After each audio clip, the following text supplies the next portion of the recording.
Hello students, previous class में हमने नर जनन तंत्र और मादा जनन तंत्र के बारे में चित्र द्वारा समझ लिया था। तो आज की क्लास में हम उससे आगे कंटिन्यू करेंगे। तो बिना टाइम वेस्ट किए आइए आज की क्लास स्टार्ट करते हैं। तो जो पहली चीज़ आज हमें जाननी हो क्या है, मानवों में निषेचन। यानी हमने मानव जनन तंत्र के अंदर पढ़ा नर जनन तंत्र और मादा जनन तंत्र। तो नर जनन तंत्र से हमें शुक्राणु के बारे में पता चला, ठीक है, और मादा जनन तंत्र से हमें अंडाणु के बारे में पता चला। तो अब ये जो शुक्राणु था वो नर युग्मक है, यानी नर के जीन वगैरह जो लेके आएगा, और अंडाणु जो है वो मादा युग्मक है जो मादा के जीन वगैरह लेके आएगा। अब इन दोनों का संलयन होना ही निषेचन कहलाता है। तो इस पूरी प्रक्रिया को समझते हैं। तो नर के शिशन के मूत्र मार्ग से शुक्राणु संभोग के दौरान मादा के योनि द्वारा अंडवाहिका तक पहुंच जाता है। अब ये जो शिशन है, मूत्र मार्ग है, ये जो नर जनन तंत्र है उसके भाग है, उसमें उससे शुक्राणु जो है जब संभोग हो रहा होता है उस दौरान मादा के जो जनन तंत्र का योनि भाग है उससे होते हुए अंडवाहिका जो मादा जनन तंत्र आ गया वहाँ पे पहुँच जाता है। अब अंडवाहिका में पहले से ही मौजूद अंडाणु होता है जो हर महीने में एक बनता है। शुक्राणु उसे संलेत हो जाता है और अंडाणु निषेचित हो जाता है। तो यहाँ पे समझ आया कि शुक्राणु जो है योनि द्वारा मादा जनन तंत्र में गया और वहाँ पे अंडवाहिका में पहले से अंडाणु उपस्थित होता है, उससे शुक्राणु संलेत होकर निषेचन की प्रक्रिया पूरा करता है और अंडाणु को निषेचित कर देता है। और निषेचित अंडाणु जो है वो युग्मनज कहलाता है, जो बाद में क्या बन जाएगा, भ्रूण, फिर गर्भ, और लास्ट में जो है वो शिशु बन के बाहर आएगा। तो निषेचित अंड फिर गर्भाशय में पहुंचता है जहां पर 9 महीने तक विकसित होता है, ठीक है। तो अब ये जो निषेचित अंड था वो कहाँ पे पहुंच जाता है, गर्भाशय में पहुंच जाता है। मादा जनन तंत्र का एक अंग भाग है और उसमें 9 महीने तक फिर विकसित होता है, जिसके बाद शिशु बनता है। तो इस दौरान वह भ्रूण बनता है, फिर गर्भ, और आखिर में शिशु बन के मादा योनि से बाहर निकलता है। तो ये याद रखना कि इसी दौरान जो है वो क्या था, सबसे पहले युग्मज बना, जब संलित हुआ, निषेचित हुआ, फिर भ्रूण बनता है, फिर गर्भ बनता है और शिशु बन के फिर मादा योनि से बाहर आता है, ठीक है। और निषेचित जो अंड है जिसे हम युग्मज कह सकते हैं, ठीक है, वो भ्रूण बनता है, फिर वो भ्रूण गर्भ बनता है जब हाथ पैर आ जाते हैं और उंगलियां आ जाती है, और फिर जो है गर्भ के बाद वो क्या बन जाता है, शिशु, और शिशु बन के बाहर आता है 9 महीने। और ये जो पूरा काल होता है विकसित होने का वो 9 महीने का होता है, ये भी याद रखना। तो यहाँ पे अगर कोई पूछे आपसे कि आपने क्या जाना निषेचन के बारे में, तो आप सीधे से कहना कि नर जनन तंत्र में जो शुक्राणु बनता है वो मूत्र मार्ग से होते हुए जब संभोग होता है तो जो मादा जनन तंत्र होता है उसके योनि द्वारा जो मादा जनन तंत्र का ही एक जनांग है अंडवाहिका, वहाँ पहुँच जाता है। वहाँ पे पहले से उपस्थित होता है अंडाणु, जिससे संलित होकर अंडाणु को निषेचित कर देता है, फिर युग्मज बन जाता है। अब वो युग्मज जो है फिर गर्भाशय में पहुँच जाता है और 9 महीने के दौरान वो जो है वो युग्मज से भ्रूण बनता है, भ्रूण से भ्रूणक या गर्भ कह दो बनता है, जिसकी उंगली वगैरह आ जाती है, और लास्ट में शिशु बन के 9 महीने बाद जो है वो मादा योनि से बाहर निकलता है, ठीक है। तो इसी को प्रजनन कहते हैं। तो यहाँ पे ये पूरी चीज़ आपको याद होनी चाहिए कि मानव में निषेचन के समय पे ऐसा ऐसा होता है। अब आगे बढ़ते हैं। अब क्वेश्चन उठता है कि जो आपको ये पता होना चाहिए कि आवर्तकाल महिला में या मादा में आवर्तकाल होता है, यानी 1 महीने की अवधि तक का एक काल चलता है 28 दिन का, जिसके अंदर की हर महीने एक अंडाणु बनता है अंडाशय में और उसे अंडवाहिका में भेज दिया जाता है। तो ऐसा तो ज़रूरी नहीं है कि हर महीने में अंडाणु बना तो हर महीने उसे शुक्राणु मिलेगा और हर महीने वो निषेचित होकर फिर गर्भाशय में जाएगा और फिर एक नया बच्चा बनेगा, ऐसा तो नहीं होता। आपको जनरली पता होना चाहिए कि महिला या मादा में या लड़की में 13-14 साल से अंडाणु जो है वो बनने लग जाते हैं, ठीक है। हमने पढ़ा था जब हम किशोरावस्था पढ़ रहे थे, यौवन आरंभ पढ़ रहे थे वहाँ पे। तो 13 अगर मैं कहूँ 13-14 साल से ही अंडाणु बनने लग जाता है, तो 13-14 साल से शुक्राणु थोड़ी उसे मिलेगा, मेनली जब शादी होती है, मैरिज होती है जो कि 18, 19, 20 साल में, तब जो है संभोग वगैरह होता है और उसके बाद शुक्राणु जो है वो आता है। तो इस हिसाब से हम कह सकते हैं कि हर महीने जो अंडाणु बना है वो निषेचित नहीं होता होगा।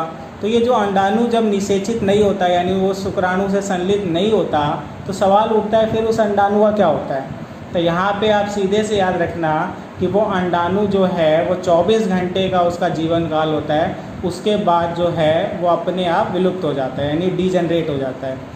और बाकी आगे की क्या क्रिया होती है तो वो समझते हैं। तो देखो, हर महीने में मादा में आवर्त चक्र के अंदर यानी मेंस्ट्रुअल साइकिल के अंदर दौरान एक अंडाणु अंडाशय में बनता है जो कि अंडाशय से अंडवाहिका में भेजा जाता है। इसी दौरान गर्भाशय में या गर्भाशय के स्तर में रक्त की मोटी भित्ति भी बनती है जो शिशु के विकास में सहायक होती है। यानी जब अंडाणु बनता है और अंडवाहिका में भेजा जाता है तो उसी दौरान जो है वो गर्भाशय की भित्ति रक्त की मोटी परत से आगे ढक जाती है, ठीक है, जो कि बाद में जब उसके अंदर 9 महीने तक शिशु रहेगा या विकसित हो रहा होगा तो वो उसको मजबूती प्रदान करेगा, ठीक है। इसीलिए भित्ति जो है वो मोटी हो जाती है। नहीं तो ऐसा भी हो सकता था कि गर्भाशय की जो थैली होती है वो फट जाती, क्योंकि उसके अंदर जो है वो क्या आता, शिशु आता। तो उस वो ही ना फटे या उसको नुकसान ना पहुँचे तो उस गर्भाशय के ऊपर रक्त की एक मोटी भित्ति बन जाती है। तो समझ आया। तो जब अंडाणु निकलता है हर महीने में एक, तो साथ के साथ जो गर्भाशय की भित्ति होती है वो भी रक्त से मोटी हो जाती है। तो जब अंडाणु निषेचित नहीं होती है, क्योंकि आपको पता है कि हम हर महीने तो उसे शुक्राणु मिलेगा नहीं, तो जब वो निषेचित नहीं होती है तो यह भित्ति टूट कर योनि से रक्त के रूप में बाहर आती है, जिसे रजोधर्म कहते हैं। और यह हर महीने में 3 से 5 दिन के लिए होता है। यानी जब अंडाणु निषेचित नहीं होता किसी शुक्राणु से तो फिर सीधी सी बात है कि गर्भाशय में जो है वो शिशु आएगा ही नहीं। शिशु के लिए ही तो भित्ति मोटी हुई थी रक्त से, तो सीधी सी बात है उस रक्त की मोटी भित्ति की कोई आवश्यकता नहीं है।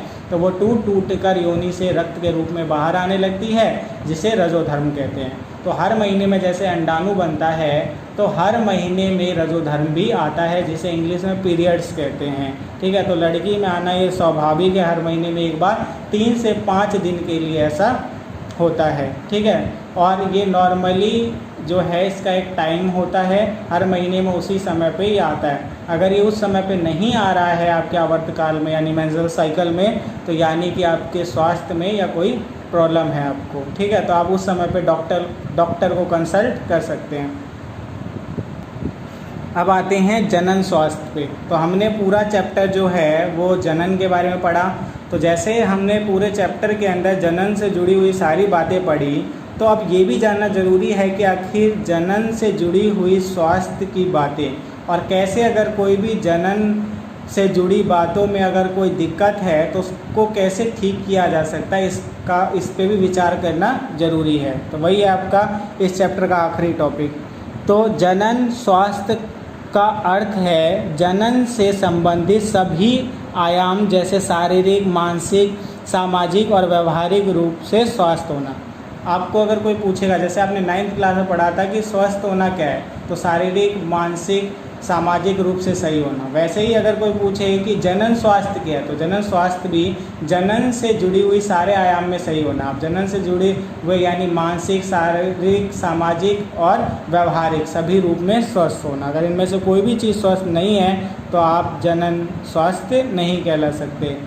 तो अब आपसे कोई पूछे कि जो जनन स्वास्थ्य है उससे जुड़ी बातों के बारे में बताओ, तो यौन क्रियाओं से स्वास्थ्य पर पड़ने वाले आगे प्रभाव। तो यानी आपसे कोई पूछेगा जनन स्वास्थ्य पे जो है कैसे असर पड़ता है या जनन स्वास्थ्य कैसे प्रभावित होता है, तो उसमें से आप कह सकते हो कि यौन क्रियाओं के से स्वास्थ्य पर पड़ने वाले प्रभाव। तो जब यौन क्रिया वगैरह करते हैं, संभोग वगैरह करते हैं, तो उससे भी प्रभाव पड़ता है हमारे जनन स्वास्थ्य पे। वैसे असुरक्षित यौन क्रियाओं से लैंगिक संचारित रोगों का फैलना।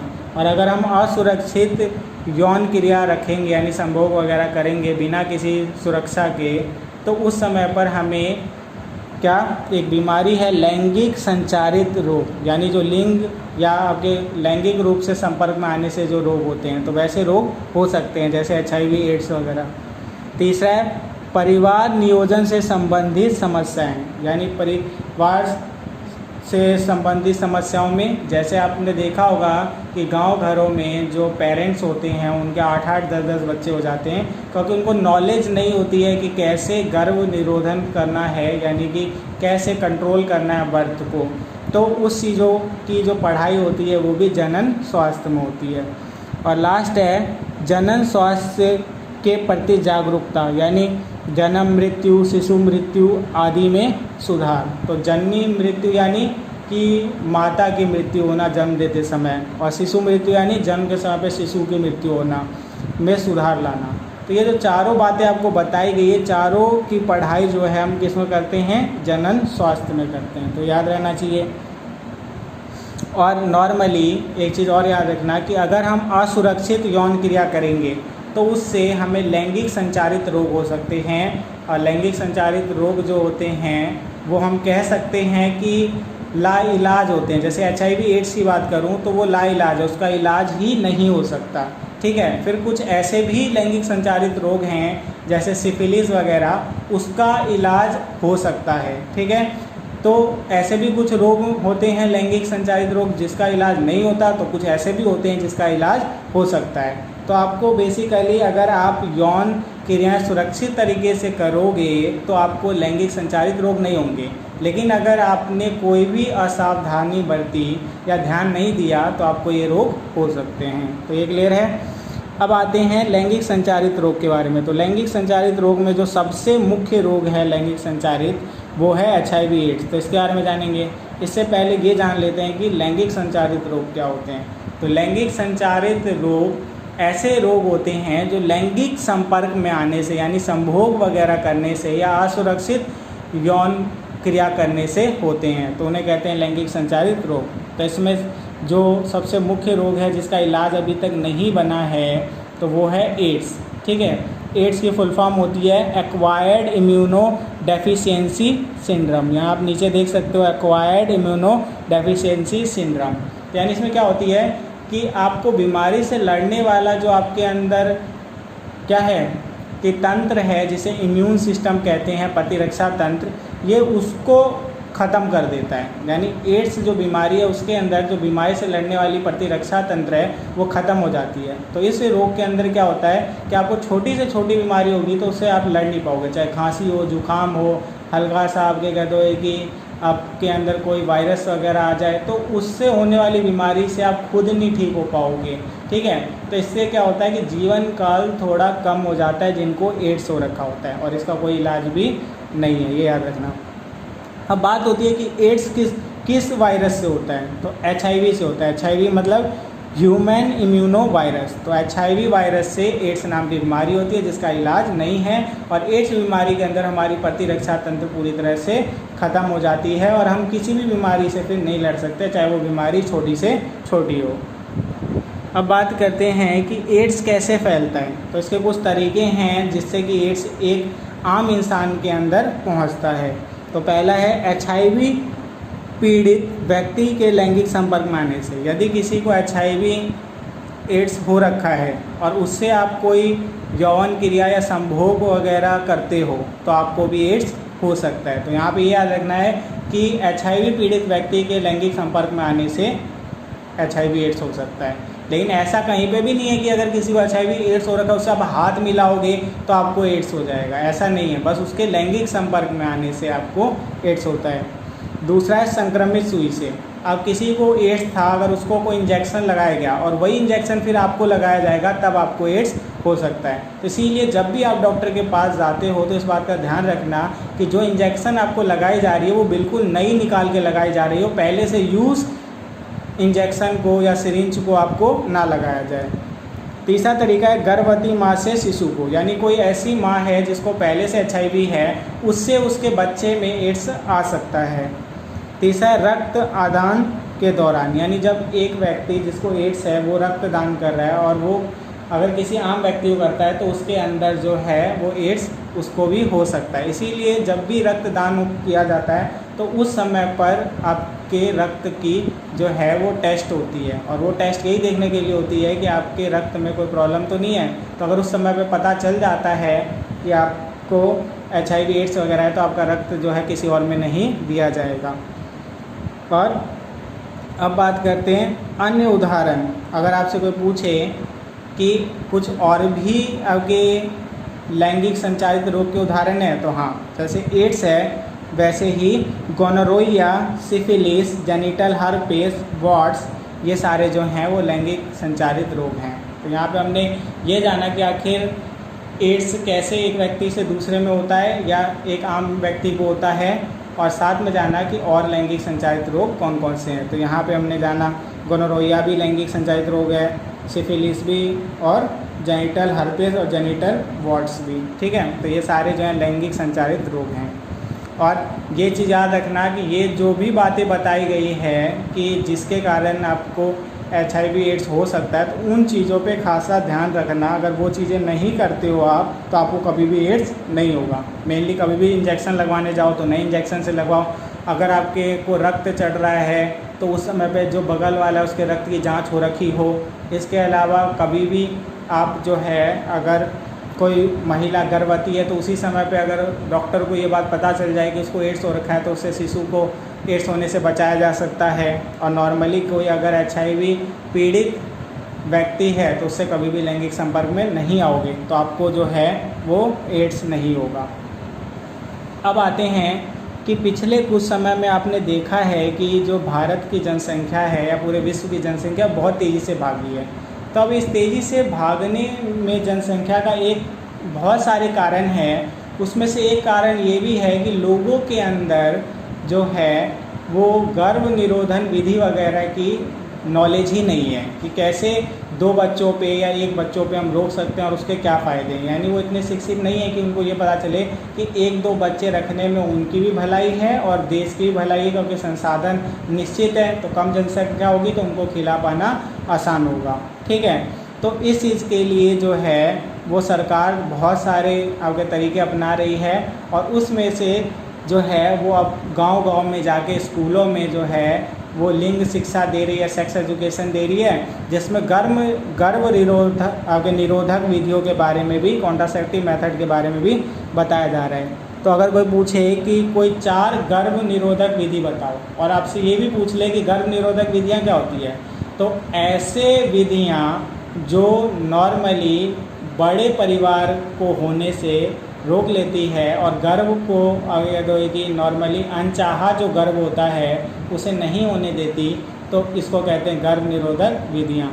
तो यहाँ पे 4 विधियों के बारे में बताया गया। मेन पहला है अवरोधक विधि, जिसके अंदर की कॉन्डम वगैरह पहन के जो है शुक्राणु को मादा जनन तंत्र में जाने से रोक लिया जाता है। ठीक है, दूसरा है पिल्स, यानी जो नॉर्मली अवरोधक विधि कॉन्डम है ये दोनों के लिए होता है, नर और मादा के लिए। ठीक है, तो इसमें क्या होता है कि जो शुक्राणु है और अंडाणु है उसको मिलने ही नहीं दिया जाता। और पिल्स जो होता है ये मेनली महिलाएं खाती है। ठीक है, तो ये क्या करता है कि शुक्राणु की गति को रोक देता है या उसको मार देता है और भ्रूण को बढ़ने ही नहीं देता। तो ये पिल्स का एक एग्जाम्पल है सहेली, जो औरतों के लिए बहुत सस्ता आपके भारत में बनाया गया पिल है, जो 1 हफ्ते में 1 खाना पड़ता है। तीसरा है IUCD जो होता है इंट्रा यूटेरिन कॉन्ट्रासेप्टिव डिवाइस। अब इंट्रा यूटेरिन कॉन्ट्रासेप्टिव डिवाइस क्या है, तो ये गर्भाशय के अंदर में आगे लगाया जाता है ऐसा यंत्र है, जैसे कॉपर टी। तो ये क्या करता है कि जो आगे अंडवाहिका होता है उसको ब्लॉक कर देता है, रोक देता है, जिससे कि जो शुक्राणु है वो वहाँ तक नहीं पहुँच पाता और वो संलित नहीं हो पाता है किसी अंडाणु से। तो गर्भ अगर नॉर्मली कहें तो जो महिला होती है वो प्रेग्नेंट होती नहीं है और नॉर्मली वो अनचाहे प्रेगनेंसी से बच जाती है। और लास्ट है स्टेरिलाइजेशन यानी कि परमानेंट, यानी जैसे कोई पेरेंट्स ऐसा चाहता है कि उसके 2 ही बच्चे हों, तो अगर 2 बच्चे हो गए उसका तो उसे बच्चा चाहिए ही नहीं, तो उस समय पे वो स्टेरिलाइजेशन करा सकता है, जिसके बाद कि वो चाहेगा भी तो भी बच्चा नहीं हो सकता। तो ये इंसान तभी कराता है जब उसको और बच्चे नहीं चाहिए होते हैं। इसमें जो मादा के अंदर जो स्टेरिलाइजेशन मेथड है उसे कहते हैं ट्यूबेक्टोमी। ठीक है, जिसके अंदर की जो क्या होती है अंडवाहिका होती है उसको काट कर बांध दिया जाता है, और नर के अंदर जो होता है वो वैसेक्टोमी, तो शुक्र वाहिनी जो होती है उसको काट कर बांध दिया जाता है, ठीक है, नसबंदी भी कहते हैं। तो ये इस मेथड के बाद वो चाह के भी दोबारा बच्चा उनमें नहीं हो सकता, ठीक है। और बाकी के जो सारे मेथड थे उनके अंदर सिर्फ कुछ समय के लिए बच्चे नहीं होंगे, बाकी जब ये तरीका ये करना छोड़ देंगे तो फिर बच्चे हो सकते हैं। तो ये ऊपर के जो 3 थे वो नॉर्मली बच्चों में अंतर लाने के भी काम में आता है, और अगर कभी असुरक्षित यौन क्रिया कर ली और उसके बाद लगता है कि बच्चा हो जाएगा और उन्हें नहीं चाहिए, तब ये ऊपर के 3 विधि किए जाते हैं। और चौथा विधि तब किया जाता है जब बच्चा चाहिए ही नहीं कभी भी, ठीक है। तो ये था आपका गर्भ निरोधन विधियाँ जिससे कि गर्भ को रोका जा सकता है।